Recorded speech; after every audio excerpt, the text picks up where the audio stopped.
আপনারা অনেকেই ফেসবুকে লগ ইন করতে পারছেন না। ফেসবুকে লগ ইন করার সাথে সাথে আপনাকে ফেসবুক থেকে বের করে দেয় এবং ফেসবুক থেকে বের করে দেওয়ার সাথে সাথে আপনাদের সামনে সিজন এক্সপায়ার নামে এরকম একটি পপ আপ শো করে। এখন এর সমাধান কি? চলুন দেখে আসি।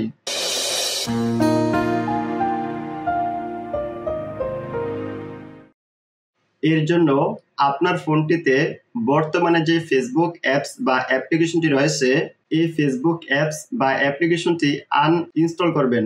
আনইনস্টল হয়ে গেলে পুনরায় অ্যাপসটি ইনস্টল করবেন। ইনস্টল হয়ে গেলে ফেসবুক অ্যাপসটি ওপেন করবেন। দেন লগইনে ক্লিক করবেন। এখন ফোন নাম্বার অর ইমেল অ্যাড্রেসের ঘরে আপনি আপনার ফেসবুক আইডিটি যদি ইমেল অ্যাড্রেস বা ফোন নাম্বার দিয়ে খুলে থাকেন তাহলে সেই ইমেল অ্যাড্রেস বা ফোন নাম্বারটি দিয়ে দিবেন এবং পাসওয়ার্ডের ঘরে আপনি আপনার ফেসবুক আইডির পাসওয়ার্ডটি দিয়ে দিবেন। দেন লগইনে ক্লিক করবেন।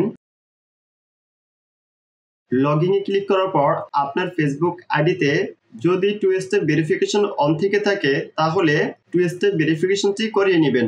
আর যদি আপনার ফেসবুক আইডিতে 2 স্টেপ ভেরিফিকেশন অন না থেকে থাকে তাহলে এখান থেকে সেভে ক্লিক করবেন। এটিকে স্কিপ করে দিবেন। ভিডিওটি ভালো লেগে থাকলে ভিডিওতে একটি লাইক দিবেন, কমেন্ট করে জানাবেন এবং চ্যানেলটি সাবস্ক্রাইব করবেন।